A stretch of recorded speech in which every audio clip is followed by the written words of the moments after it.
Alright folks, welcome back to the channel, Duties Daggers. What you see on the table right here in front of you are 5 super badass knives. These are kind of, in my mind, 5 of the top of the line, heavy use, beefy, overbuilt work knives. In my mind. Yes, there are others. These are the ones in my collection, at least, that I feel like are the beefiest, the most badass, big, just beefcakes. And let's check them out. Subscribe to the channel if you haven't already. Look down there and make sure that you are. And follow me on Instagram too, duties_daggers. So let's start on this side of the table. This is the Cold Steel AD15. This is a chunker of a knife. Look how thick that is. We have an aluminum lock bar right back here. This is all one piece, wraps around all the way to there. That's kind of what locks the knife. There's a spring back in here. And it's wearing some aluminum scales from OG Goat. This comes with G10 on this part of the scale when you buy it, but these are from OG Goat. Got a really nice texture on them. They have multiple textures to choose from, and it looks really nice. Now, when you buy it, this lock bar here is Cerakoted green, but I have sanded that off to its raw aluminum state because I wanted it raw to match with this scale. And it's hard to get in these little cracks and everything, but I did pretty good job. And at least from a distance, it looks really nice. So this is featuring Andrew Demko's Scorpion lock. That's this locking mechanism right here. I know a lot of you know all about it already, but if you don't, I'll give a quick overview of how it works. This is under tension, just like that.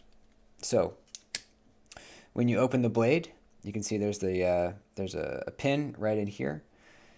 That rotates along the tang of the blade. It's sliding along right there, and when it gets to that notch right there, it pops into it and locks the knife out.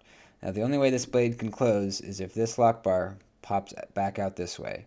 So there's a spring holding it in, but as you're gripping the knife using it, you're adding even more pressure into it that way, thus making the lockup even more secure as you're using it, which is kind of a cool idea.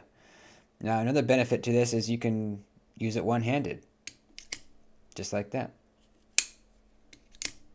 Really nice and easy once you get used to it. There's a few ways to open it. What I do is I take my pointer finger and I kind of just wedge it in this crack right here, forcing that apart. You can do it like this too, putting pressure on the spine and kind of pulling back. There's a few ways to do it. You can do it two-handed. You could kind of go like that. However you want to do it. Really cool, very secure locking mechanism. We got S35 VN blade steel, and we have Demko's kind of really locked in ergonomics with this kind of almost like shelf sort of choke up spot right here. Same kind of thing that's on the 8020s, 8020.5s. Really comfortable choke up spot. This is a heavy duty work knife. Very thick blade stock. Thick behind the edge, but not like insanely thick. I have cut test videos on all these knives, by the way, if you want to go see them perform. It slices fine. None of these on the table are amazing slicers. Well, this one got a regrind, but you'll see in a second. But a lot of them are pretty freaking decent, and none of them are actually like horrible slicers. So there you go. The AD15 from Cold Steel, designed by Andrew Demko. Next, Hinderer, the XM18, 3.5-inch Spanto. At least it used to be a Spanto. Now it has been reground by BGM knives into this really nice hollow grind. So if you're not familiar with the Spanto blade shape, it's basically a tanto. So this edge follows the same curve, but there was kind of a break in the grind right here, and it got really, really thick up at the tip. Rick says that you can pry with the Spanto blade shape. It's that thick up here. So what BGM did is he just put a hollow grind right here. There was a lot of grinding he had to do right in here to thin this out. But he did. He added a swedge up here too. You can see it. You can see the tip is still quite thick. So this is still a very, very tough knife, but now it just slices way, way better. The measurement right now is I think like 10 thousandths beyond the edge, where it used to be like almost 30. So huge difference. I think it looks amazing. It's the Hinderer XM18. You got thumb studs that work also as external stop pins, adding a ton of stability on a side-to-side kind of a twisting, prying motion. I mean, incredibly smooth action. It's using the tri-way pivot system, meaning that depending on the type of work you're doing or the type of stuff you're doing with the knife, you can either have bearings, phosphor bronze, or Teflon washers in the pivot. So you can change those out. It can accommodate all three, depending on what you want with the knife. There are skiff bearings in there right now, though. This is a textured titanium scale from Hinderer with a working finish on it. And we have some blue hardware also. Blue titanium anodized. We have the nuts, the barrel spacers, and the lock bar stabilizer. And we also have a Rick's Special Project filler tab. Little horse head and a horseshoe on there. So, the Hinderer XM18, really, really ergonomic, both choked back and choked up. This flipper tab acts as kind of a guard for your fingers, which really offers just a very locked-in, kind of secure feeling. I've said it before, this is a knife that I feel more feels like a weapon than all these others. Feels more like almost a dagger. I think it has a lot to do with just this finger guard. It just you feel protected and secure back here. I feel like I would take it into battle. S45V on blade steel. It's a legend, you know. And I gotta say, it feels a lot snappier and lighter with all this weight gone in the blade. The action feels a lot snappier and it just feels more nimble. It feels really nice now. Next, the Spyderco Shaman. This is the thickest blade stock I've ever seen on a Spyderco. There may be one or two that is thicker, but this is the thickest I know of. It's big, it's beefy, but oh boy is it comfy. And I just realized I forgot to clean off my blade here. I was cutting up a bunch of rubber tubing the other day at work. 15V, baby. This thing probably has the best edge retention out of all the knives on the table here. This 15V is just nuts. This is wearing a MXG Deep Carry clip on it. Same kind of stonewash finish as the blade, which I really like. These 15V Spydercos, Spyderco decided to do stonewash finishes on them instead of a belt satin like they always do, or most of the time do. And it just looks awesome. It's almost like a semi-reflective stonewash, kind of a cloudy almost. It looks really nice. We have these contoured brown scales. These are stock. And it's probably the most comfortable knife in my entire collection ergonomically. It's just choked up, man, choked back, however you want to hold it. This is unbelievably comfy. Very roomy forward finger choil. Just, you know, the contouring helps so much. This is a very hard use knife, and but still really smooth. Compression lock action. Takes a second to break in, but once it does, oh yeah, really, really nice. I mean, the Spidey hole is such a good way to open your knife. It's so versatile. It doesn't get in the way of sharpening or slicing like a thumb stud does. It's easier to slow roll out than a thumb stud because you stick your thumb in there and it rotates around your thumb. You don't have to make sure your thumb stays on the thumb stud. I think it's the best way to thumb flick. It's the best way to reverse flick. It's the best. It's one of the best opening methods ever. You can also front flip the Shaman. Doesn't feel great to do it, but you can. It's a legend. I freaking love this knife. Next, the newest addition to my collection, the Reeve Sebenza 31 Large. This is a knife that is almost everybody's grail. Not everybody's. This knife isn't for everybody. There are people that don't like it. But the vast majority of the knife world considers this to be one of the best knives ever made. And I'm still getting used to it, but I gotta say, it is really fantastic. Really, really, really fantastic. This is in Magna Cut too, which is really cool. This is the brown micarta inlaid version.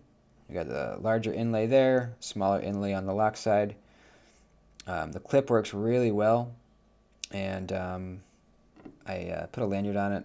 Not sure. Well, it's growing on me. This lanyard is growing on me for sure. It comes with a paracord lanyard on it, which I didn't like at all. Cut that off and put this on. I like it better. Really nice deep hollow grind on this. If you look down right here, right there, you can tell as you sharpen, it's going to stay the same thickness for quite a while. There you go. It actually gets a little thinner the second or third time you're going to sharpen it behind the edge, which is really nice. Really, really, really nice. This isn't an insanely good slicer, but it's one of the better ones on the table, actually. Not overly thick blade stock. I mean, compared to the Shaman, it's thin. And, I mean, compared to all these knives, it's thin. So maybe the best slicer on the table, actually. You know, the hollow grind really helps that too. You know, it's a slow roller. It's very, very smooth. I love that click when it locks out. Oh, it's such a solid feeling knife. One of the most solid feeling knives I've ever experienced. You know, it's not a fidgeter in the traditional sense of like flicking open knives and quickly closing them, but I gotta say it is pretty fidgety and just how satisfying it is to slow roll this thing out. It feels great. It really does. So I have yet to kind of see what this knife is capable of. I plan on carrying it a lot and using it. I already put my first scratch on it right up there, and that's totally fine because this is a working knife. Very hard use. You know, built to last forever, multiple generations. A fantastic warranty. If this gets all scratched up, you can send it off for a spa treatment. They will actually refinish the scales. Just really cool. I also heard that they're starting to offer replacement blades in MagnaCut for those that have older Sebenzas that maybe have sharpened away a lot of the material and need a new edge or need a new blade, or somebody that just wants a MagnaCut blade on their old Sebenza. I forget how much they are, but they're a pretty good price, and I think that's pretty cool. And finally, Chavez. This is not the most hard use Chavez, but it's the only one I have, and it is absolutely a hard use knife, but this is kind of an example of all Chavez knives. They're all real thick, full thickness titanium scales, no milling on the inside. Thick old backspacer, thick blade stock. This is the Scapegoat, and it's one of my favorite Chavez knives because I think I just really like the size, and I love this really oversized choke up spot slash sharpening choil. It just feels real good up here. Your finger's like almost all the way inside there. It's kind of crazy feeling. And surprisingly, this thing slices. Watch my cut test video. You might be surprised at how well this thing cuts. This is an actual cutting tool, as are all of these, but for some reason this one just surprised me the most to see how well it cut. It cut so well.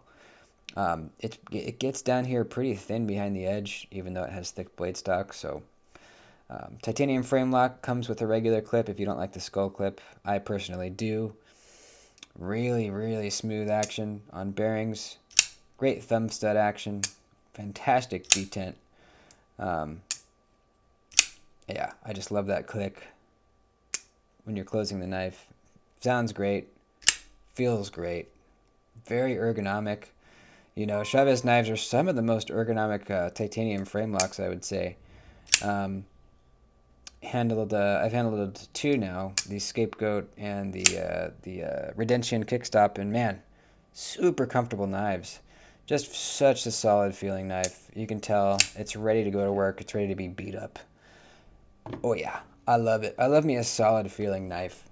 That's it. These are kind of the five horsemen of heavy hard use knives in my collection. That's it. Let me know in the comments what you would add to this. If you have something in your collection that you think should have been on here, or something I should get, something I should look at, let me know. I love you guys. Like the video before you bounce. I would appreciate that. Helps me out. And I'll see you soon. Adios.